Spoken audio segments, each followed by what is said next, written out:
बच्चों, मैं हूं डॉक्टर दीनानाथ पटेल। मैं एक जनरल एवं लेप्रोस्कोपिक सर्जन हूं। मैं यहां पे राजीव दीक्षित क्लासेज में नीट के बच्चों को बायोलॉजी पढ़ाता हूं, कुछ पोर्शन। तो सबसे पहले तो मैं फिजियोलॉजी पढ़ाता हूं और मैं आपको बता दूं कि बायोलॉजी से आपको पता है कि 90 क्वेश्चन आते हैं। तो बायोलॉजी एक बहुत ही महत्वपूर्ण विषय है आपके लिए, और बायोलॉजी के जो क्वेश्चन हैं वो आप ज़्यादा से ज़्यादा कर भी सकते हैं और बहुत कम समय दे करके बायोलॉजी तैयार किया जा सकता है।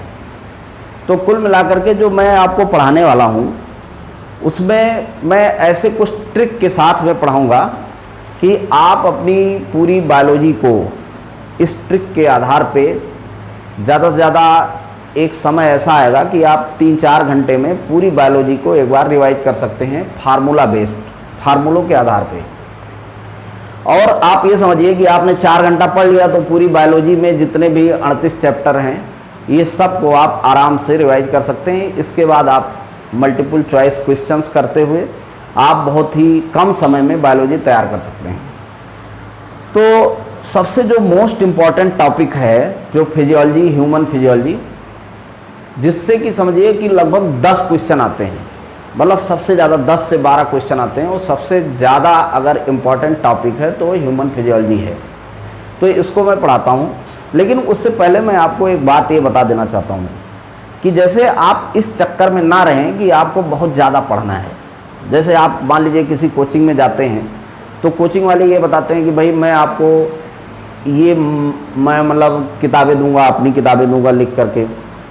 मतलब ये है कि आपको वो अलग से मैनुअल्स देते हैं। मान लीजिए कि कुल 10 यूनिट है, अगर आपके 11 और 12 की दोनों किताबें ले ली जाएं तो इसमें कुल मिला के 10 यूनिट हैं।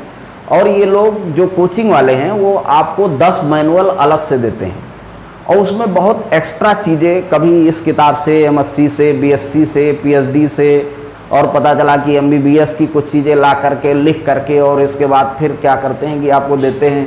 आप पढ़ते हैं तो आपको लगता है कि अच्छा ये बात तो हमारी किताब में है नहीं, तो ये तो बहुत बढ़िया चीज़ मुझे मिल गई, और ऐसा होगा तो मैं तो बहुत ज़्यादा ज्ञानी हो जाऊंगा और मैं ही टॉपर बनूंगा। लेकिन ऐसा कुछ होता नहीं है। पहली बात तो ये समझ लीजिए कि ये बेकार का टाइम वेस्ट करना है। जो लोग पहले नीट का एग्ज़ाम दे चुके होंगे मेरी बात ये समझ सकते हैं। अभी आपने देखा होगा कि पिछले या पिछले से पिछली बार जो 90 क्वेश्चन में से जो दोनों आपकी NCERT की किताबें हैं इससे 85 क्वेश्चन आए थे। अगर दोनों NCERT की किताबें देख ली जाएं तो इसमें लगभग 700 पेज है।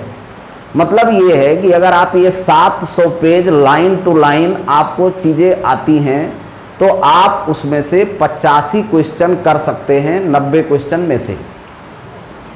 अच्छा, आप मान लीजिए अगर आप किसी का, मान लीजिए तमाम जो बड़ी बड़ी कोचिंगें हैं, अगर उनके आप मैनुअल देख लीजिए तो ये 10 मैनुअल में कम से कम 3000 पेज, किसी में 2000 पेज, 2200 पेज। कहने का मतलब कि जो दोनों किताबों में आपके 700 पेज हैं, इसी की जगह पे ये लोग अलग किताबें देते हैं जिसमें कि कुल 2000 पेज होते हैं। मतलब ये है कि 700 पेज की जगह आप 2000 पेज पढ़ते हैं। अब अगर आप 700 पेज रट लेते हैं तो आपके 85 क्वेश्चन आ जाएंगे, और अगर आप 2000 पेज पढ़ लेते हैं तो मैं मानता हूं चलिए आप 90 के 90 आ गए, लेकिन जिसकी संभावना बहुत कम है। लेकिन आप ये बताओ कि आप जो है 700 पेज पढ़ रहे हो तो 85 आ जा रहा, और 2000 पेज पढ़ रहे हो तो 90 क्वेश्चन आ जा रहा। कहने का मतलब 1300 जो आपने ज़्यादा पेज पढ़ा उससे कुल कितने क्वेश्चन आए? 5 क्वेश्चन आए। मतलब ये है कि 700 में 85 और 2000 में 90, तो 5 क्वेश्चन के लिए आप 1300 पेज ज़बरदस्ती के पढ़ रहे हैं। और जब आप पढ़ते हैं और इस तरीके से क्या होता है कि चूंकि अगर ये लोग केवल ये बात कह दें कि भाई ऐसा अगर ये NCERT पढ़िए, NCERT से ही आपका सिलेक्शन हो जाएगा, इसके अलावा आपको कुछ पढ़ना नहीं है, इसी से सब कुछ हो जाएगा, तो आपको ये लगेगा कि ज़्यादातर बच्चों को ऐसा लगता है कि अरे इसमें क्या है, जब NCERT ही पढ़ना है तब कौन सा ये टीचर क्या कर देंगे। लेकिन बात सही है कि आप ये मान के चलो, चूँकि हम लोग इस तरीके के तमाम एग्ज़ाम बीट कर चुके हैं। CPMT का एग्ज़ाम बीट किया है, PG का एग्ज़ाम बीट किया है, बीच में और MBBS से MS तक की पढ़ाई में जितने एग्ज़ाम दिए गए हैं, तो इस बारे में हम लोगों के अनुभव के ऊपर आपको जो है बहुत ज़्यादा शक नहीं होना चाहिए। तो इस आधार पे आप ये बात समझिए, जो मैं कह रहा हूँ उससे ज़्यादा कुछ करने की ज़रूरत नहीं है। तो कुल मिलाकर के आपको एनसीईआरटी की लाइन टू लाइन आपको पढ़ लेना है और उसको रट लेना है, और 700 पेज के अलावा कुछ नहीं पढ़ना है। अगर आपने यही 700 पेज रट लिए तो आपका कल्याण हो जाएगा। और आप इन लोगों के चक्कर में एकदम से न पड़ें, क्योंकि ये बात भरोसा करिए कि चूंकि हम लोग ये काम कर चुके हैं, इसलिए आपको कहीं ना कहीं बहुत ही सही डायरेक्शन में जो है शिक्षा देंगे, बहुत ही सही डायरेक्शन में आपको ले जाएंगे। तो मेनली अब आप इसमें करेंगे क्या? पहली बात तो हम, जैसे क्या होता है कि एनसीईआरटी को लाइन टू लाइन उसको रीड करना है, फिर इसके बाद उसको समझना है, फिर उसके फार्मूले बनाने हैं। फार्मूला बेस्ड जो स्टडी है उसका जो सबसे बड़ा लाभ है, क्योंकि मैं आज ये इंट्रोडक्टरी लेक्चर है, आप समझिए पहला लेक्चर है, तो थोड़ा सा आपको मैं आइडिया देना चाह रहा हूँ कि हम लोग कैसे पढ़ाएंगे। जैसे कि मैंने जो अपने जीवन में पढ़ाइयाँ की हैं तो उसमें मैंने फार्मूला बेस्ड स्टडी की, और जिस आधार पे मैं बहुत ही आसानी से कोई भी काम करने में सफल रहा। तो इसलिए आप ये समझिए कि इसमें करेंगे क्या। पहली बार तो आपको लाइन टू लाइन हम पहले पढ़ेंगे, उसको आपको लाइन टू लाइन पढ़ेंगे, उसका अर्थ समझाएंगे। इसके बाद फिर आपको जो, जैसे कोई ऐसी चीज़ होती है जो बार बार भूल जाती है, तो उसके लिए एक फार्मूला भी बना के देंगे। इस तरीके से मुझे लगता है कि हर चैप्टर से आपके 10-10, 20-20 फार्मूले होंगे, और इस तरीके से पूरे, अगर समय के साथ आप भी एक्सपर्ट हो जाएंगे, फार्मूले जिसको आपको नहीं समझ में आ रहा आप खुद बना पाएंगे, और उनको रिवाइज करेंगे, तो कुल मिलाकर के आपके पास ज़्यादा से ज़्यादा 1000 से 1500 फार्मूले पूरी बायोलॉजी में बन जाएंगे। और 1000-1500 जो फार्मूले होंगे, 1 घंटे में हम लोग लगभग 500 फार्मूलों को रिवाइज कर लेते हैं। तो इस तरीके से 1500 फार्मूलों को रिवाइज करने में आपको मैक्सिमम 3 घंटा लगेगा। अब आप ये सोचो कि सबसे जो बड़ी चीज़ है वो है रिवीजन।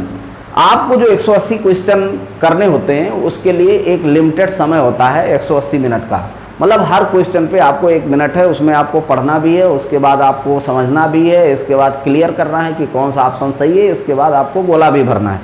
तो इस तरीके से जो सिलेक्शन में सबसे ज़्यादा ज़रूरी चीज़ है कि आप क्या करें कि आप बहुत ही फास्ट काम कर सकें। और फास्ट काम करने के लिए आपको कुछ ऐसी ट्रिक होनी चाहिए, आपके पास ऐसा कोई व्यवस्था होनी चाहिए, कोई जुगाड़ होना चाहिए कि जिससे आप बहुत ही आसानी से कर लें। अदरवाइज इस दुनिया में काम करने वाले तो बहुत लोग हैं, तैयारी करने वाले भी बहुत लोग हैं, 20 लाख लोग तैयारी करते हैं, और सीटें ज़्यादा 25-30 हज़ार हैं। तो इस तरीके से आप समझ सकते हैं कि 30 हज़ार में अगर आपको आना है तो कम से कम इतने लोगों को पीछे करना है। और अगर पीछे करना है तो आपको कुछ ट्रिक से पढ़ना पड़ेगा, आपको टाइम मैनेज करना पड़ेगा, आपको कोर्स को मैनेज करना पड़ेगा, और अंधी दौड़ में नहीं दौड़ना होगा। तो कुल मिलाकर के जो मैं सबसे पहले आपको पढ़ाऊंगा वो है डाइजेशन एंड एब्जॉर्प्शन।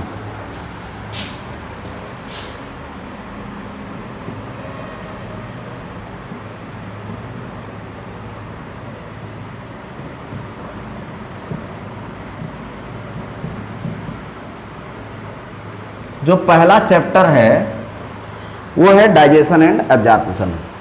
अब आप जो है अपनी किताब खोल लीजिए, और इसके बाद मैं लाइन टू लाइन पढ़ रहा हूँ, उसका अर्थ बता रहा हूँ, और इसके बाद जो इसमें आगे जिस तरीके से आपको फार्मूले और जिस तरीके से क्लियर करना वो चीज़ें मैं आपको साथ में बताऊँगा। और हम लोग रोज़ लगभग 30 मिनट की पढ़ाई पढ़ेंगे, क्योंकि इस समय लॉकडाउन में जब क्लास में लोग 40 मिनट 1 घंटे पढ़ते हैं, तो लॉकडाउन में अगर आप घर पे बैठे हैं तो आप 40 मिनट में तो सो जाएंगे। तो इसलिए आपको 30-30 मिनट हम लोग पढ़ाएंगे। तो पहले आप अगर देखेंगे तो ये 11th वाली जो बुक है एनसीईआरटी की, उसमें चैप्टर नंबर 16 है डाइजेशन एंड एब्जॉर्प्शन। अब डाइजेशन और एब्जॉर्प्शन में जो लाइन टू लाइन पढ़ रहे हैं और इसका आपको अर्थ बता रहे हैं, फिर इसके बाद आगे जैसे जैसे जो चीज़ें हैं वो आपको हम बताते चलेंगे। तो इसमें पहले है कि food is one of the basic requirements of all living organisms. जो भोजन है वो हर जीवित व्यक्ति की एक बहुत ही बेसिक रिक्वायरमेंट है। The major components of our food are carbohydrate, protein and fat. और हमारे जो भोजन का जो बड़े बड़े महत्वपूर्ण जो कंपोनेंट्स हैं वो क्या क्या हैं, मतलब हमारे खाने में जो बहुत ज़्यादा ज़रूरी चीज़ें हैं वो हैं कार्बोहाइड्रेट, फैट और protein. Vitamins and minerals are also required in small quantities. Vitamins और मिनरल्स जो होते हैं उनकी भी ज़रूरत पड़ती है स्मॉल क्वांटिटीज में। इसके बाद food provide energy and organic materials for growth and repair of tissues. तो ग्रोथ और रिपेयर के लिए जो रिक्वायरमेंट होती है, आपके शरीर बढ़े, आपकी शरीर कहीं कट गया, चोट हो गया, कुछ भी हो गया, उसके रिपेयरमेंट के लिए, उसको रिपेयर करने के लिए जो चीज़ें ज़रूरत होती हैं वो कहाँ से मिलती है हमको? वो मिलती है हमको खाने से। The water we take in, जो कुछ पानी हम लोग पीते हैं, plays an important role in metabolic processes. पानी का क्या काम है? जो पानी हम लोग पीते हैं ये क्या करता है? मेटाबॉलिक जो प्रोसेसेस हमारी बॉडी के अंदर होते हैं उसमें एक बहुत ही इम्पॉर्टेंट रोल प्ले करता है पानी। And also prevent dehydration of body, और दूसरा क्या करता है? ये हमारे बॉडी के डिहाइड्रेशन, मतलब कि हमारे बॉडी में पानी की कमी जो हो जाती है कि उसको जो है रोकता है। अगर आप पानी पिएंगे तो जितने मेटाबॉलिक प्रोसेस आपकी बॉडी में हो रहे हैं उसमें पानी हेल्प करता है। दूसरा, हमारी बॉडी को डिहाइड्रेट होने से ये रोकता है। Biomacromolecules in the food can not be utilised in our body in their original forms. और ये जो बायोमैक्रोमॉलिक्यूल्स होते हैं, जैसे आपने देखा कार्बोहाइड्रेट हो गया, फैट हो गया, इसके बाद फिर आपका प्रोटीन हो गया। तो ये कार्बोहाइड्रेट, फैट या प्रोटीन है, इन सबको ऐसे नहीं है कि आपकी बॉडी, आपने बस कार्बोहाइड्रेट खा लिया तो तुरंत बॉडी में लग जाएगा, ऐसा नहीं होता। इसमें क्या करना पड़ता है? इसको पचाना पड़ता है। जब पचेगा, जब उसको बहुत ही छोटे छोटे स्मॉल मॉलिक्यूल्स में तोड़ा जाता है। पहले आपने जो खाना खाया, खाना जाएगा, फिर उसको पचेगा, फिर उसको और थोड़ा तोड़ा जाएगा, और पतला तोड़ा जाएगा, और तोड़ा जाएगा, और तोड़ा जाएगा, बहुत छोटा जब हो जाएगा। जैसे कि मान लीजिए कार्बोहाइड्रेट आपने खाया, तो कार्बोहाइड्रेट जब बॉडी में जाएगा तो आपके स्टमक में जाएगा, फिर और आंत में जाएगा, आगे बढ़ेगा, इंटेस्टाइन में जाएगा, तो धीरे धीरे अलग अलग जगहों पे इसको तोड़ा जाएगा, और तोड़ते तोड़ते तोड़ते तोड़ते बहुत छोटा कण निकाल दिया जाएगा, जिसको बोला जाता है ग्लूकोज, फ्रक्टोज या इस तरीके के जो मोनोसेक्राइड होते हैं। तो मतलब ये है कि आपने स्टार्च खाया, उसको तोड़ के बहुत पतला किया, तब वो ब्लड में जा पाएगा, और तब जा करके वो आपके शरीर में कुछ भी काम कर पाएगा। तो लिखा कि biomicromolecules in the food can not be utilised in our body in their original form. They have to be broken down and converted into simple substances in the digestive system।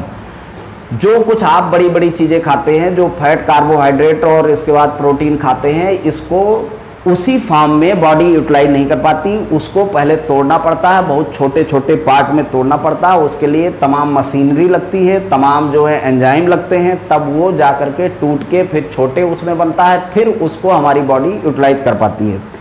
तो यही हम लोगों को इसमें पढ़ना है कि कैसे कैसे कोई चीज़ खाते हम क्या है और उसको कैसे तोड़ा जाता है। फिर देखो आगे लिखा है, this process of conversion of complex food substances into simple absorbable form is called digestion. Digestion क्या है? डाइजेशन हिंदी में इसको पाचन कहते हैं। डाइजेशन क्या है? डाइजेशन ये है कि जो कॉम्प्लेक्स फूड मटेरियल होता है, जैसे प्रोटीन है, कार्बोहाइड्रेट है और फैट है, इसको तोड़ के सिंपलेस्ट एब्जॉर्बेबल फॉर्म में कन्वर्ट करने की जो प्रक्रिया है उसको बोला जाता है डाइजेशन। जो कुछ हम खाते हैं इसलिए बहुत ही कॉम्प्लेक्स होता है। Complex non absorbable form of food to convert in the simple and absorbable form of food is known as digestion. मतलब ये है कि डाइजेशन क्या है? डाइजेशन ये है कि आप जो इतना गरिष्ठ भोजन करते हैं, इसको तोड़ के, इसको पचा के इस फॉर्म में कर देना कि वो खून में एब्जॉर्ब हो जाए, खून में सोख लिया जाए। खून में अगर एब्जॉर्ब होने वाले फॉर्म में जो कन्वर्ट करने की प्रक्रिया है, इसको क्या बोलते हैं? डाइजेशन बोलते हैं। And is carried out by our digestive system by mechanical and biochemical methods. और ये जो है कौन करता है? जो आपने खाना खाया इसको तोड़ फोड़ करके और एकदम सिंपल फॉर्म में, एब्जॉर्बेबल फॉर्म में कन्वर्ट करने का काम कौन करता है भैया? तो ये करता हम लोगों का डाइजेस्टिव सिस्टम। हमारी आंत, पेट से लेकर जो भी चीज़ें हैं वो सब करती हैं। इसके बाद and carried out by our digestive system by mechanical and biochemical methods. और जो ये काम किया जाता है कि जो खाना है आपके पास, उसको बहुत सिंपल फॉर्म में, एब्जॉर्बेबल फॉर्म में कैसे परिवर्तित करते हैं, तो ये डाइजेस्टिव सिस्टम में हमारे होता है। होता कैसे है? By mechanical and biochemical. Mechanical का मतलब क्या होता है? मैकेनिकल का मतलब होता है जैसे हथौड़ा चलाना, जैसे दांत भगवान ने दिया हुआ, तो आप पहले खाना खाएंगे तो क्या करेंगे? उसको च्यू करेंगे भाई, चबाएंगे, चबा चबा करके उसको तो समझो हथौड़ा चला रहे हैं कि पहले तो हाथ से ही एकदम हथौड़े से तोड़ा जाएगा। जब हथौड़े तोड़ तोड़ के एकदम पता चला बड़ा सा इतना बड़ा खाना, मतलब कोई भी चीज़ खाए उसको आपने क्या किया, धीरे धीरे उसको मतलब जैसे पहले दांत से तोड़ा जाएगा, थोड़ा छोटा किया जाएगा, फिर और आगे जाएगा वो, तो वहाँ पे फिर बायोकेमिकल मतलब केमिकल तमाम डाले जाएंगे। पता है, एसिड डाल दिया, फिर इसके बाद और एंजाइम्स होते हैं जो अभी बाद में आप लोगों को पढ़ाया जाएगा। तो जब आप एसिड डाल दोगे तो उससे और वो पतला होगा, और एंजाइम होंगे और उसको तोड़ेंगे। अब वो कौन कौन से एंजाइम किसको तोड़ते हैं ये आगे जैसे जैसे चलेगा उस तरीके से हम आपको बताएंगे। तो general organization of the human digestive system in shown in figure. अब देखो कुल मिलाकर के मैंने आपको जो इतने में एक मोटा मोटा जो पहले इंट्रोडक्शन है कि कुल मिलाकर के डाइजेशन है क्या। तो डाइजेशन क्या होता है? डाइजेशन ये होता है कि जो हमारा कॉम्प्लेक्स फूड मटेरियल है जो कि नॉन एब्जॉर्बेबल है, उस फॉर्म में हम बॉडी में नहीं एब्जॉर्ब हो सकता, खून में नहीं जा सकता, इसको क्या करना है हमको कि इसको तोड़ फोड़ के सिंपल फॉर्म में कन्वर्ट कर देना है ताकि ये एब्जॉर्ब हो जाए। ये काम होगा कहाँ? ये काम कहाँ पे होगा? ये होगा आपके डाइजेस्टिव सिस्टम में। डाइजेस्टिव सिस्टम में क्या कैसे होगा? तो इसके लिए दो प्रोसेस हैं, एक तो मैकेनिकल, दूसरा बायोकेमिकल। मैकेनिकल के लिए क्या करते हैं? मैकेनिकल के लिए जैसे जीभ है, जैसे दांत हैं, इन सब काम करते हैं। और जो बायोकेमिकल इसके बाद तमाम होता है, जैसे आपने देखा होगा कि पेट में भी उसको जो है पेट में भी मोशन होता है, उसको पेरिस्टाल्सिस बोलते हैं, तो उस आधार पे भी होता है। खैर चलिए ठीक है, उसमें आगे जैसे होगा उसमें बताते हैं।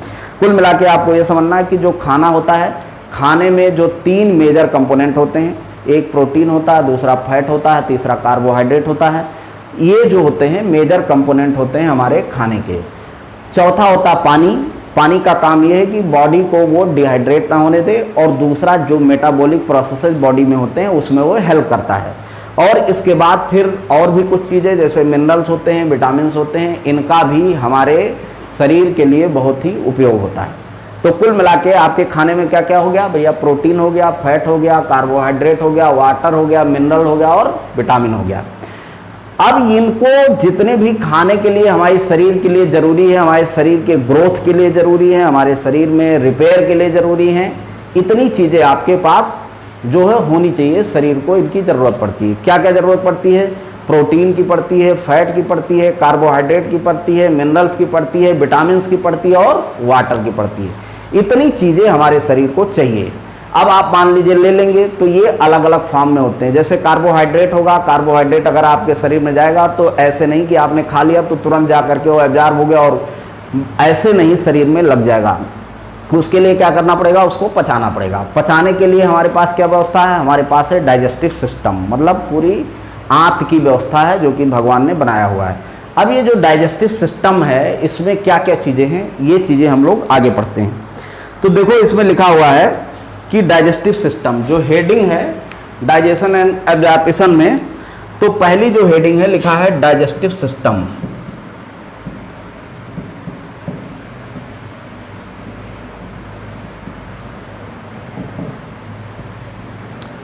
अब देखिए ये डाइजेस्टिव सिस्टम है, इसमें लिखा है human digestive system consist of alimentary canal and associated glands. तो जो ह्यूमन डाइजेस्टिव सिस्टम होता है, मतलब जो आदमी का डाइजेस्टिव सिस्टम है, उसमें दो चीजें हैं, एक है एलिमेंट्री कैनाल और दूसरा एसोसिएटेड ग्लैंड्स। तो इसमें दो चीजें हो गई, एक हो गया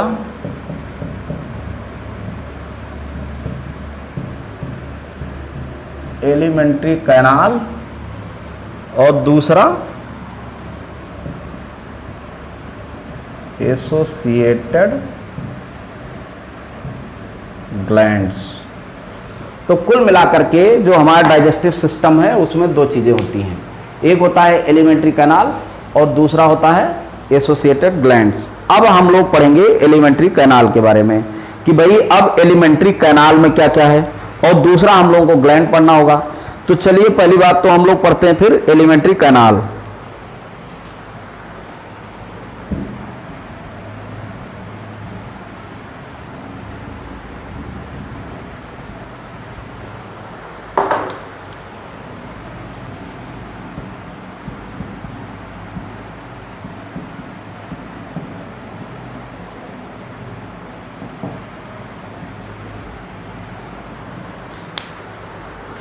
अब देखो एलिमेंट्री कैनाल के बारे में पढ़ो, लाइन टू लाइन समझो पहले। Alimentary canal begins with an anterior opening the mouth. जो एलिमेंट्री कैनाल आपकी शुरू होती है वो पहले एक एंटीरियर ओपनिंग जिसको कि बोलते हैं माउथ, मतलब पूरा जो हमारा डाइजेस्टिव सिस्टम है शुरुआत कहाँ से होती है, मुंह से शुरू होती है, तो पहला है माउथ। इसके बाद क्या आएगा, and it opens out posteriorly through the anus. और नीचे जो होता है मतलब माउथ से शुरू होती है और एनस पे खत्म होती है। एनस का मतलब गुदाद्वार, तो मतलब समझिए कि मुंह से शुरू होगी और एनस तक खत्म हो जाएगी। तो कुल मिला के जो हमारी डाइजेस्टिव सिस्टम मतलब एनस माउथ से लेकर के एनस तक खत्म हो रहा है, ये है आपका एलिमेंट्री कैनाल का शुरुआत से एंड तक। इसके बाद the mouth leads to buccal cavity और ओरल कैविटी। मुंह के बाद अब देखो जो अंदर जिसमें खाना आप कूचते हैं या फिर जो मान लीजिए जिसमें अंदर जो है माउथ के बाद का जो पोर्शन है उसको क्या बोलते हैं, उसको बोलते हैं ओरल कैविटी या बक्कल कैविटी। इसके बाद द ओरल कैविटी है जे number of teeth and a muscular tongue. अब अगर जो है पहले तो हो गया माउथ, माउथ के बाद ओरल कैविटी या बक्कल कैविटी। अब ओरल कैविटी के अंदर क्या क्या है, तो उसमें दो चीज है, एक क्या है दांत है और दूसरा जीभ है, टंग। तो टीथ है, टंग है। Each tooth is embedded in a socket of jaw bone. अब दांत के बारे में आप समझ लो, तो लिखा है कि each tooth is embedded in a socket of jaw bone. जितने दांत होते हैं आपके, दांत क्या होते हैं, ये क्या होते हैं जो जॉ बोन होती है जिसको मैंडिबल बोलते हैं, तो जॉ बोन के अंदर सॉकेट में घुसा रहता है। आपने देखा होगा कि जो दांत होता है वो बहुत मजबूती से घुसा होता है ना। बहुत लोग पता चला लोहा भी काट देते हैं दांत से, तो सोचो दांत कितना मजबूत होता है। तो दांत ऐसे नहीं कि ऊपर चिपका गया, ऐसे ही ऊपर जो है जॉ बोन के ऊपर हड्डी के ऊपर बस फेविकोल से चिपका दिया गया कि पता चला ऐसे हल्का झटका मार दे टूट गया, ऐसा नहीं है ना। आपने देखा दांत को अंदर एकदम से घुसेड़ दिया गया है, मतलब जो जॉ बोन है उसके अंदर तक एकदम से ठोक ठोक के बैठाया गया है। तो इसी को बोलते हैं, देखो लिखा है कि oral cavity has a number of teeth and a muscular tongue. Each tooth is embedded in a socket of jaw bone. This type of attachment is called thecodont. तो जो दांत हम लोगों का है, दांत क्या होता है कि सॉकेट में एकदम से फिट किया गया है, मतलब हड्डी के अंदर में सॉकेट है, सॉकेट के अंदर में दांत को अंदर तक घुसेड़ के एकदम फिट किया गया है ताकि ये खूब मजबूती से उसमें पकड़े रहे।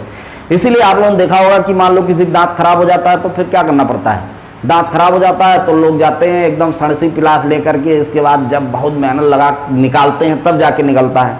ऐसे तो इतनी मजबूती से, जबकि सभी जानवरों में ऐसे नहीं होता। बहुत जानवरों में ऐसे होता है कि उसमें सॉकेट नहीं, ऊपर ही ऐसे चिपका हुआ है, पता चला कोई झटका लग गया तो एक दांत उड़ गया। तो इसको आपको समझना है कि हम लोगों का दांत जो होता है वो अंदर तक ठोक ठोक के बैठाया गया रहता है, इसीलिए इसको बोलते हैं thecodont. Majority of mammals including human being forms two set of teeth during their life. और ज़्यादातर जो हम लोग आदमी होते हैं, हम लोगों में क्या होता है कि दांत जो होता है वो दो बार निकलता है।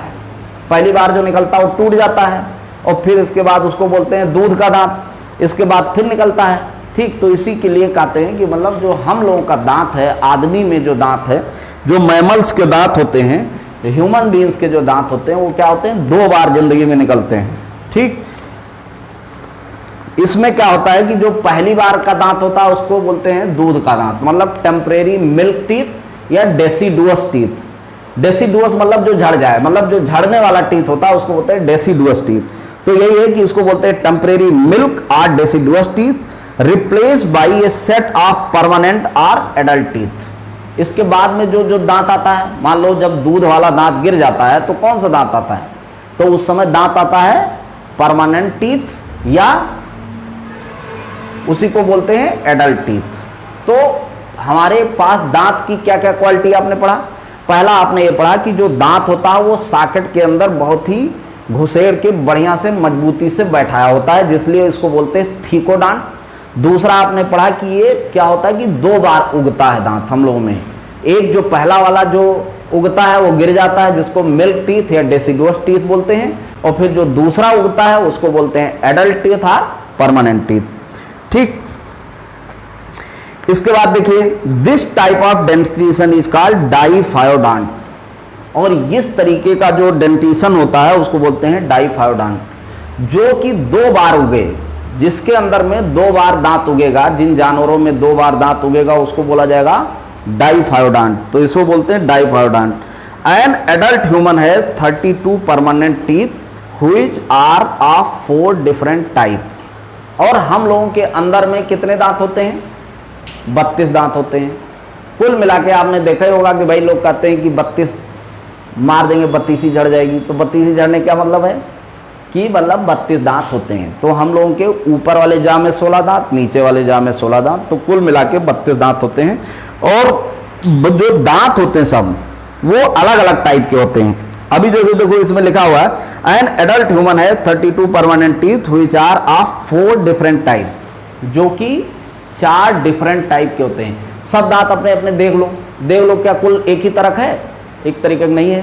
कोई भाई ज़्यादा पतला है तो कोई ज़्यादा मोटा है, तो कोई इधर चौभर वाले दांत देखो तो अलग टाइप के हैं। तो इसीलिए इसको बोलते हैं हेट्रोडांट। हेट्रो मतलब होता है अलग अलग, मतलब सब जो दांत हमारे अंदर में वो 4 तरीके के दांत होते हैं, और इसीलिए इसको बोलते हैं हेट्रोडांट। जिन लोगों के दांत एक ही तरीके, बहुत से ऐसे जानवर होते हैं जिसमें दांत एक ही तरीके का होता है, जैसे ऐसे नहीं कि पता चला आगे के दांत कोई दिखाने के दांत अलग, खाने के दांत अलग, ऐसा नहीं। सब में पता चला जितने दांत हैं वो सब सेम है। अगर सेम हो तो उसको बोला जाता है होमोडांट। लेकिन हम लोगों के जो दांत हैं वो क्या हैं? वो अलग अलग तरीके के हैं। कोई दांत किसी रंग का, कोई दांत। तो हमारे अंदर में कितने तरीके के दांत होते हैं? तो कुल मिला के 4 तरीके के दांत होते हैं। तो भैया जी ये 4 तरीके के दांत कौन कौन से होते हैं ये बता दें आपको। तो इसमें होता है पहली बात तो इंसाइजर। देखो लिखा हुआ है कि दिस टाइप, इसमें लिखा एन एडल्ट ह्यूमन है 32 permanent teeth which are of 4 different types heterodont, मतलब कि नेमली। अब हेट्रोडांट मतलब हो गया कि जो दांत अलग अलग टाइप के हैं। अब कौन कौन से हेट्रोडांट, मतलब 4 तरीके के दांत होते हैं। 4 तरीके के दांत कौन कौन से हैं भैया हमारे अंदर? तो एक है इंसाइजर, ठीक, दूसरा कैनाइन, तीसरा प्रीमोलर, और चौथा मोलर। और arrangement of teeth in each half of upper and lower jaw in the order of ICPM is represented by dental formula which in human being is 21/23, 21/23/21/23। अब देखो क्या होता है, हमारे अंदर में जो दांत होते हैं वो 4 तरीके के होते हैं। कौन कौन से? एक होता है इंसाइजर जिसको लिखते हैं I से, दूसरा होता है कैनाइन जिसको लिखते हैं C से, तीसरा होता है प्रीमोलर जिसको लिखते हैं PM, और चौथा होता है मोलर जिसको लिखते हैं M से, ठीक। तो कुल मिलाकर के हम लोगों को जो पढ़ना है, अभी मैं फिर से उसको शुरू करता हूँ। पहले आप तो एक बार इसको जो रीडिंग हम लोग कर रहे हैं इसको लाइन टू लाइन रीडिंग करके इसके बाद फिर आगे हम लोग पढ़ते हैं। पहले दांत तक आप समझ लीजिए। जो दांत का अरेंजमेंट होता है, जैसे आपके अंदर 4 तरीके के दांत हैं, एक इंसाइजर है, दूसरा कैनाइन, तीसरा प्रीमोलर, चौथा मोलर। ये क्या होते हैं कि हमारे सभी जो ऊपर की जा है और नीचे का जा, मतलब ऊपर का जबड़ा नीचे का जबड़ा, इन सब में इंसाइजर, कैनाइन, प्रीमोलर, मोलर के क्रम में ये सब अरेंज होते हैं। और ये जो अरेंजमेंट है, जैसे कि अपर जा के जो हाफ जा में, मतलब अपर का जो जा है उसका जो हाफ मतलब लेफ्ट साइड या राइट साइड का जो अरेंजमेंट है, और फिर नीचे का लेफ्ट साइड या राइट का अरेंजमेंट, उसको ऊपर से नीचे लिख दिया जाता है। इसी को बोलते हैं डेंटल फार्मूला। डेंटल फार्मूला मतलब ICPM के क्रम में लिखा जाता है। तो जैसे ह्यूमन का जो डेंटल फार्मूला है वो है 21-23। मैं अभी इसको और आपको समझा रहा हूँ, पहले आप बस इतना सुन लो। इसके बाद the hard chewing surface of teeth made up of enamel helps in the mastication of food. अब पहले तो मुझे लगता है यहाँ तक हम लोग पढ़ लेते हैं, समझ लेते हैं कि क्या करना है। तो देखो पहली बात तो आपने सुना है एलिमेंट्री कैनाल। अब एलिमेंट्री कैनाल में आपने देखा कि ये शुरू कहाँ से होता है एलिमेंट्री कैनाल। तो पहली बात तो ये शुरू होता है माउथ से। माउथ मतलब होता मुंह, मुंह सबको पता है, ये जो मुंह है भैया यही है माउथ, ठीक। तो जो आपका पहली बात तो आप ये समझिए कि जो एलिमेंट्री कैनाल है उसमें जो पहली चीज है वो है माउथ। माउथ के अब जब माउथ से अंदर घुसेंगे तो जो एरिया है उसको बोलते हैं बक्कल कैविटी,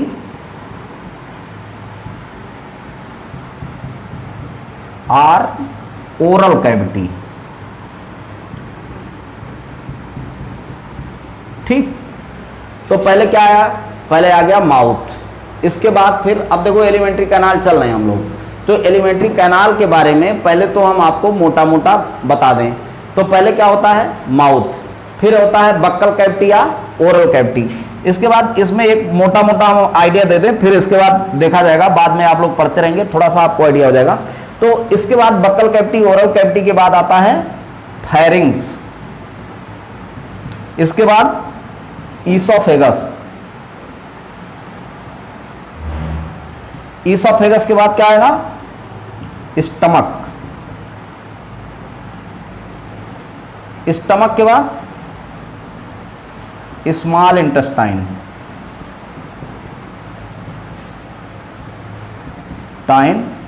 फिर लार्ज इंटेस्टाइन,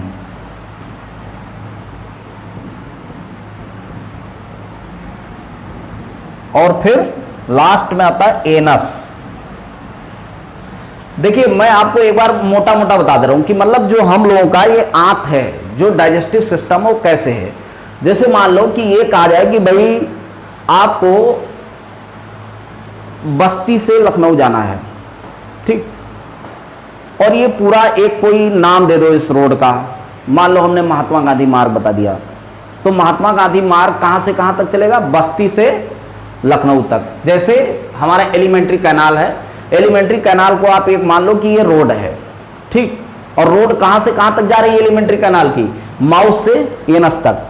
अब मान लीजिए आप बस्ती से अगर लखनऊ जा रहे हैं तो बीच में तमाम कौन कौन सी जगह आएगी भैया, तो पता चला बस्ती के बाद अयोध्या आ जाएगा, अयोध्या के बाद पता चला बाराबंकी होगा, बाराबंकी के बाद फिर और भी जगह, और इसके बाद लास्ट में आप जा करके कहाँ पहुंचेंगे, लखनऊ पहुंचेंगे। तो इसी तरीके से जो एलिमेंट्री कैनाल है वो एक रास्ता है जो कि शुरू होता कहाँ से, माउथ से, और खत्म होता है एनस पे। अब रास्ते में क्या क्या मिलता है, तो भैया माउथ के बाद फिर मिलेगा बक्कल कैविटी, ठीक, बक्कल कैविटी के बाद फिर आएगा फेरिंग्स, फेरिंग्स के बाद क्या आएगा ईसोफेगस, ईसोफेगस के बाद क्या आएगा स्टमक, स्टमक के बाद क्या आएगा स्मॉल इंटेस्टाइन, स्मॉल इंटेस्टाइन के बाद लार्ज इंटेस्टाइन, लार्ज इंटेस्टाइन के बाद एनस। तो कुल मिला के एलिमेंट्री कैनाल एक रास्ता है जो कि माउथ से लेके, जैसे महात्मा गांधी मार्ग एक रास्ता है जो कि शुरू होता है बस्ती से लेकर के कहां तक, लखनऊ तक। अब इसके रास्ते में जो जो पड़ेगा उसमें क्या है, उसकी विशेषता क्या है, यही हम लोगों को पढ़ते चलना है। अब देखो क्या हो गया, माउथ हो गया, माउथ के बाद आया बक्कल कैविटी या ओरल कैविटी, मतलब जैसे बस्ती से आप चले, मतलब फिर आ गया अयोध्या। अब अयोध्या में क्या है, तो अयोध्या में भगवान राम का मंदिर है, फिर पता चला और क्या है, पता चला सरयू है, सरयू नदी है, फिर और भी तमाम चीज़ें हैं, तो आप इस तरीके से जानेंगे। तो हम लोगों को क्या करना, माउथ के बाद हमारा आता है बक्कल कैविटी, जो एलिमेंट्री कैनाल है, पहले मुंह है, मुंह के बाद बक्कल कैविटी है। अब बक्कल कैविटी के अंदर क्या क्या है इस बात को हम लोगों को पढ़ना है। तो पहले तो भैया जी अब हम लोग देखेंगे बक्कल कैविटी। बक्कल कैविटी का दूसरा नाम क्या है, इसी का दूसरा नाम है ओरल कैविटी। तो अब बक्कल कैविटी और ओरल कैविटी में, बक्कल कैविटी या ओरल कैविटी, बक्कल कैविटी का ही दूसरा नाम है ओरल कैविटी। तो अब हम लोगों को देखना है कि भाई जैसे मान लीजिए माउथ के बाद आया बक्कल कैविटी या ओरल कैविटी, इसके अंदर क्या क्या है। तो इसके अंदर आपने दो चीज देखा, एक होता है टीथ, देख लो नीचे अंदर दांत है ना, तो एक हो गया दांत, और दूसरा होता है टंग। टंग का मतलब जीभ। तो भैया जी कुल मिला करके आगे आपको क्या क्या मिल गया, पहले माउथ आया, माउथ के बाद फिर क्या आया, पहले माउथ, इसके बाद ओरल कैविटी या बक्कल कैविटी। अब ओरल कैविटी या बक्कल कैविटी के बीच में दो चीजें हैं, उस ओरल कैविटी बक्कल कैविटी में दो चीज पढ़ना है, एक पढ़ना आपको टीथ और दूसरा टंग पढ़ना है। अब हम लोग पहले क्या पढ़ेंगे, पहले हम लोग पढ़ेंगे टीथ। अब आपको बक्कल कैविटी में दो चीज पढ़ना है, एक तो पढ़ना है भैया जी टीथ, दूसरा टंग। अब जरा टीथ के बारे में हम लोग पढ़ लें, दांत के बारे में। टीथ और टूथ वाला धंधा जानते हो ना, टीथ जो होता है प्लूरल होता है, टीथ माने ढेर सारे दांत, और टूथ माने सिंगल दांत, टूथ TOOTH। तो टूथ और टीथ हो गया। अब देखो टीथ के बारे में क्या पढ़ना है। अब देखो ये है कि जैसे मान लीजिए आपको टीथ पढ़ना है। अब मैं इसमें एक बात अभी जो है बता दे रहा हूं आपको, इस बात को आप बहुत अच्छे से समझ लो। होता क्या है कि जैसे मान लीजिए हम टीथ पढ़ा रहे हैं आपको, तो टीथ में जितना एनसीईआरटी में दिया है, जो भी 5-6 पॉइंट दिए हैं, इसको अच्छे से समझ लेना है और इसी को रटना है। नहीं तो अगर आप दांत पढ़ना चाहो ना, तो दांत पढ़ने कोई लिमिट नहीं है, क्योंकि आपने देखा होगा जो लोग दांत की डॉक्टरी पढ़ते हैं वो केवल दांत को कितना दिन पढ़ते हैं, 4 साल पढ़ते हैं। ठीक, 4 साल की उनकी स्टडी होती है और वो केवल दांत पढ़ते हैं। इसके बाद फिर वो अगर पीजी करते हैं, मान लो एमडीएस कर रहे हैं या और कुछ कर रहे हैं, पीजी फिर 3 साल की पढ़ाई होती है, मतलब फिर 3 साल दांत पढ़ते हैं। और फिर इसके बाद आते हैं, अपना पता चला कि प्रैक्टिस में आ जाएंगे, दांत सही करना, ये करना, वो करना, दवाई करना, और ज़िंदगी भर दांत को पढ़ते रहते हैं और समझते रहते हैं, और फिर भी हर आदमी पूरे जीवन में दांत को नहीं पढ़ पाता। तो इसलिए आपको ये समझना है। अब मान लीजिए आप चले गए, कोई मास्टर पढ़ा रहा है किसी कोचिंग में, और दांत पढ़ाया कि ये लो हाथी का दांत ऐसा होता है, तो चूहे का दांत ऐसा होता है, तो मछली का दांत ऐसा होता है, तो ये दांत ऐसा होता है, और पता चला, मतलब आपको बड़ा अच्छा लगेगा कि अरे यार, और तो किसी को पता नहीं है, हम ही को केवल भैया पता है कि हाथी का दांत ऐसा होता है, अब आ जाएगा तो हम ही कर पाएंगे। लेकिन ऐसा वो आएगा ही नहीं जीवन में। खाली बस उसको पढ़ पढ़ के, रट रट के, समय वेस्ट करके और अपना अंदर से प्रसन्न होते रहो, मास्टर साहब का गुणगान गाते रहो, लेकिन फायदा कुछ होगा नहीं। अगर आपको डॉक्टर बनना है तो बी प्रोफेशनल। अगर ज़्यादा पढ़ोगे तो मास्टर बन जाओगे और कम पढ़ोगे तो डॉक्टर बन जाओगे, बस यही समझ लो। इसलिए जितना बता रहे हैं उतना समझ लो, एनसीईआरटी पढ़ लोगे कल्याण हो जाएगा, और ज़्यादा इधर उधर कूदोगे फांदोगे तो फिलहाल भैया कुछ होना नहीं है। इसीलिए इस बात को समझ लो कि आपको ये समझना है। आपको बहुत ज़्यादा अपने आप को, जैसे आप पहले जब शुरू करते हो तो आपको लगता है हमारे पास तो बहुत समय है और हम ये भी पढ़ लें, वो भी पढ़ लें, सब पढ़ लें, ये भी तैयार कर लें, हर चीज़ क्लियर कर लें। लेकिन बाद में एक समय ऐसा आता है कि आपको ये लगता है कि वो भी नहीं आता, ये भी नहीं आता। जब हर चीज़, चारों सब्जेक्ट आपके, फिजिक्स, केमिस्ट्री, जूलॉजी, बॉटनी, या फिजिक्स, केमिस्ट्री, बायोलॉजी, तीनों सब्जेक्ट जब एक साथ हो जाते हैं तब आपकी क्या दशा हो जाती है? तब आपकी ये स्थिति हो जाती है कि आपको लगता है आप क्या करें, अब तो कुछ हो ही नहीं पा रहा है, अब तो ये भी भूल गया, तो वो भी भूल गया, अब ये कैसे होगा, वो भी नहीं आता, ये भी नहीं आता। फिर ये लगता है अब इस बार तो कुछ हो नहीं पाएगा, अब चलो अगली बार तो करेंगे। तो फिर आदमी फिर ये सोचता है अगली बार ऐसे करेंगे, वैसे करेंगे, यहाँ जाएंगे, कोचिंग करेंगे, ऐसे पढ़ेंगे, 10 घंटा पढ़ेंगे, रोज़ सुबह उठ के पहले कसरत करेंगे, फिर चना खाएंगे, दूध पिएंगे, फिर 4 घंटा पढ़ेंगे। यही नौटंकी फिर खोपड़ी में चलना शुरू हो जाती है। तो इसलिए बात को समझो, कम से कम पढ़ो, ज़्यादा से ज़्यादा रिवाइज करो। जितनी बार रिवीजन ज़्यादा बहुत ज़रूरी है। एनसीईआरटी से एक लाइन इधर उधर पढ़ने की ज़रूरत नहीं है। आप जिस दिन एनसीईआरटी पढ़ लेंगे और उसको ज़्यादा से ज़्यादा रिवाइज कर लेंगे, आपका सिलेक्शन हो जाएगा। और अगर आप ज़्यादा इधर उधर पढ़ेंगे, इनका भी मैनुअल पढ़ लें, उनका भी पढ़ लें। मैं इसलिए ये बात बताता हूँ कि एनसीईआरटी में आपने देखा कि दांत के लिए 4, 5, 6 पॉइंट रखे हुए हैं, जो कि मैं अभी आपको बता रहा हूँ। मतलब 6 पॉइंट यही लिखा हुआ है, और अगर आप चाहो तो यही दांत 8 साल पढ़ो लगातार, इतनी किताबें हैं। तो इसलिए बहुत ज्ञान के चक्कर में ना भागो, बस बी प्रोफेशनल। जितना किताबों में लिखा है बस उतना पढ़ लेना है, उसको याद कर लेना, उसमें कन्फ्यूजन नहीं होना चाहिए। तो इसको कन्फ्यूजन कैसे दूर करना है, कैसे क्या करना है, मैं बता रहा हूँ। पहले जो दांत होता है आदमी का, उसमें क्या क्या पॉइंट इसमें दिया है। इसमें पहली बात तो यह है कि 3 मेन लक्षण हैं। 3 को पहला क्या है, थीकोडांट। हम लोगों का दांत जो होता है कैसा होता है, थीकोडांट। थीकोडांट का मतलब होता है फिटेड इन जा सॉकेट। ये जा सॉकेट में फिट रहता है, मतलब इसको एकदम जो जबड़ा है उसके अंदर सॉकेट बना है, उसके अंदर दांत एकदम से अंदर तक फिट रहता है, अंदर तक घुसा रहता है। इसीलिए थीकोडांट का मतलब ये होता है कि फिटेड इन जा सॉकेट। अब इसको रटने का जुगाड़ देख लो। थीकोडांट का मतलब होता है ठोंको दांत।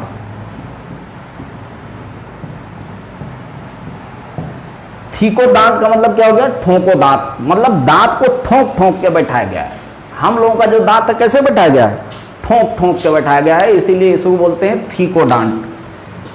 जो दूसरा गुण है हमारे दांत का वो क्या है, डाइफायोडांट। डाइफायोडांट, डाई मतलब क्या होता है, डाई मतलब होता है 2। 2 का मतलब हमारा दांत 2 बार उगता है, 2 बार निकलता है। पहले दूध वाला रहता है दूसरा। तो दूसरा जो हम लोगों को जानना है वो क्या जानना है, कि हमारा दांत पहली बात तो ठीकोडांट होता, मतलब ठोक ठोक के बैठाया गया है। दूसरा है डाइफायोडांट, मतलब कि 2 बार उगता है, 2 बार निकलता है, ठीक ना।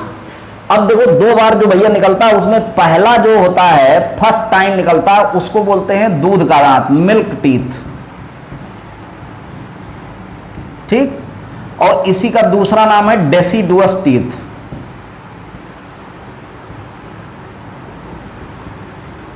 तो इसी को बोलते हैं मिल्क टीथ और डेसिडुअस टीथ। और जो ये दूसरा वाला है वो क्या है, पहला तो भाई मिल्क टीथ हो गया या डेसिडुअस टीथ हो गया, दूसरा वाला दांत क्या होता है, इसी को बोलते हैं परमानेंट टीथ। जब पहली बार गिर जाता है, गिरने के बाद जब दूसरा निकलता है उसी को बोलते हैं परमानेंट टीथ या एडल्ट टीथ, ठीक। अब देखो इसके आगे देखो, तीसरा क्या आपको समझना है दांत के बारे में। तीसरा इसका है कि ये होता है हेट्रोडांट।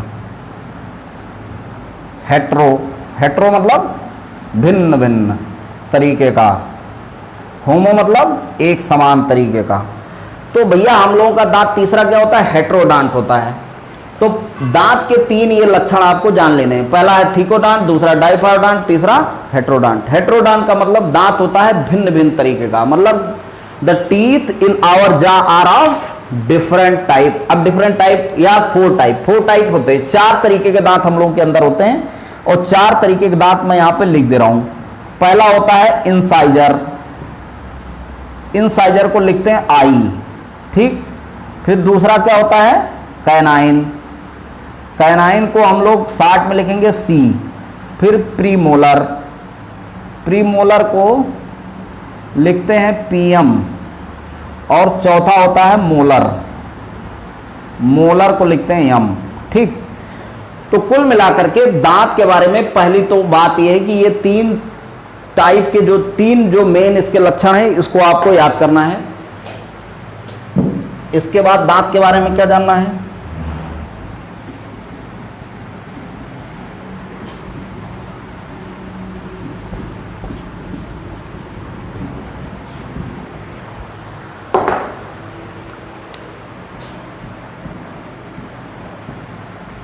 तो आपने पहले मैंने 3 चीज बताई। पहला हो गया थीकोडांट, दूसरा डाइफायोडांट, तीसरा हेट्रोडांट, चौथा दांत कितने होते हैं हम लोगों में, 32, तो 32 टीथ हम लोगों में 32 दांत पाए जाते हैं। पांचवा डेंटल फार्मूला, डेंटल फार्मूला। अब डेंटल फार्मूला हमको रट लेना है, क्या होता है भैया, 21-23 बटे 21-23, ठीक। अब इसका मतलब समझ लो क्या है, 21-23। देखो ये क्या है, ये ऊपर वाला जो जबड़ा है, ऊपर मान लो ये अपर हो गया, उसके एक साइड चाहे मतलब आधे दांत का ये फार्मूला है। और 21-23 का मतलब क्या है, 21 का 2 का मतलब हो गया आई, मतलब इंसाइजर। 1 का मतलब हो गया कैनाइन, 2 का मतलब हो गया प्रीमोलर, और 3 जो है इसका मतलब हो गया मोलर। इसी तरीके से नीचे भी हो गया, 2 का मतलब हो गया इंसाइजर, 1 का मतलब हो गया कैनाइन, 2 का मतलब हो गया प्रीमोलर, और 3 का मतलब हो गया मोलर। अब इसका मतलब क्या है, देखो दांत का जो फार्मूला है उसमें ये बताया जाता है डेंटल फार्मूला। इसमें मैं इसका लिख दे रहा हूं कि इसमें आप लिखेंगे arrangement of teeth in half upper jaw, ठीक।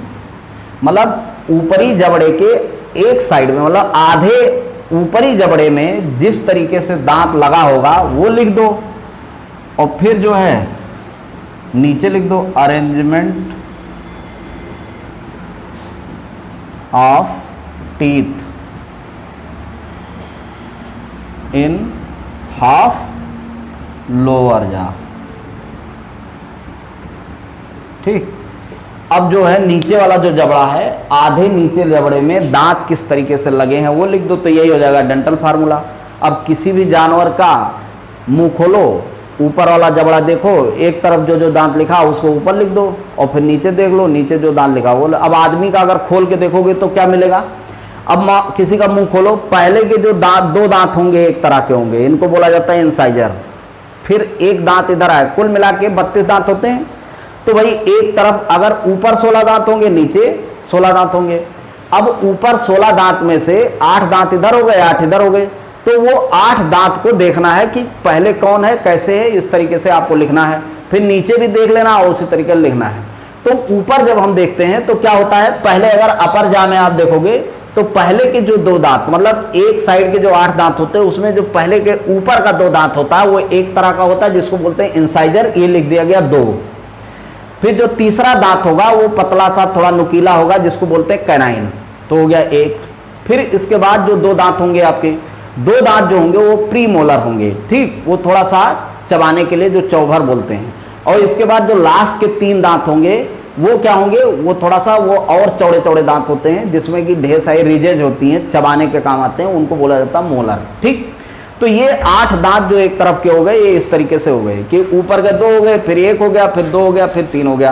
पहले जो 2 दांत होंगे वो क्या होंगे, पहले के जो 2 दांत है वो हैं इंसाइजर। फिर इसके बाद तीसरा दांत है कैनाइन, चौथा और पांचवा क्या हो गया आपका, वो हो गया प्रीमोलर, और बाद के 3 दांत हो गए वो हो गए मोलर। ठीक, तो इस तरीके से ऊपर का हो गया। और नीचे वाला जबड़ा भी देख लो, तो नीचे वाले में देखोगे तो 2 इंसाइजर आ जाएगा, फिर 1 कैनाइन आ जाएगा, फिर 2 प्री मोलर हो जाएगा, फिर 3 मोलर हो जाएंगे। तो इस तरीके से आप डेंटल फार्मूला समझ जाएंगे। तो कुल मिलाकर के अगर आप दांत के बारे में देखें तो दांत के बारे में क्या क्या देखना है, एक तो थीकोडांट होता है, दूसरा डाइफायोडांट होता है, तीसरा हेट्रोडांट होता है, चौथा 32 दांत होते हैं, पांचवा डेंटल फार्मूला होता है। डेंटल फार्मूला आदमी का क्या होता है, 21-23/21-23 होता है। ठीक, तो यहां तक तो आपको बात समझ में आ गई। अब दांत में 1-2 पॉइंट और है, वो भी समझ लो भैया।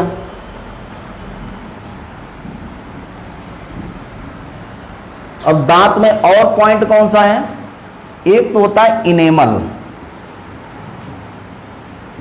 इनेमल क्या होता है कि दांत के ऊपर होती है एक पालिश। जैसे आप दांत देखते हो तो दांत के ऊपर जो सबसे ऊपर जो चमाचम चमकती हुई पालिश होती है उसको क्या बोलते हैं, इनेमल। और जो इनेमल होता है, this is the hardest part of body, ये सबसे ज्यादा कठोर होता है, ये होता है हार्डेस्ट पार्ट ऑफ बॉडी। ठीक, जो इनेमल होता है, इनेमल क्या होता है, मान लो जैसे ये दांत है आपका, ठीक, ये मान लो कि दांत है, ये जबड़े के अंदर एकदम बढ़िया से अंदर घुसा रहता है, जानते हो थीकोडांट है भाई, थीकोडांट मतलब ठोक ठोक के बैठाया गया है ना। अब इस दांत के ऊपर जो होता है एकदम सब जो ऊपर वाली जो पालिश होती है, इसीलिए जो ब्रश व्रश किया करो तो बहुत रगड़ रगड़ के मत किया करो, क्योंकि अगर ये पालिश भैया छूट गई ना तो फिर आप लोगों बुजुर्गों का दांत देखा होगा कट जाता कि नहीं, पता चला कट कट के एकदम खत्म हो गया दांत। ठीक, अंदर घुसा हो ठीक है लेकिन दांत ही कट गया। क्यों कट गया, क्योंकि जब इनेमल कट जाएगा, बहुत रगड़ रगड़ के करोगे जब ब्रश को, तो ये क्या होगा, इनेमल कट जाएगा। इनेमल कट जाएगा तो अंदर तो सब मुलायम है, सबसे ज़्यादा जो कठोर होता है यही होता है, जो लोहा वहा काट देते हो ये इसी से होता है। ठीक, तो ये जो ऊपर हरा हरा मैंने बनाया है ये होता है पालिश। दांत के ऊपर एक पालिश होती है जिसका नाम है इनेमल, और ये जो पालिश है ये बनाता कौन है, तो इसके बारे में बता दें। Enamel is secreted by ameloblast cell.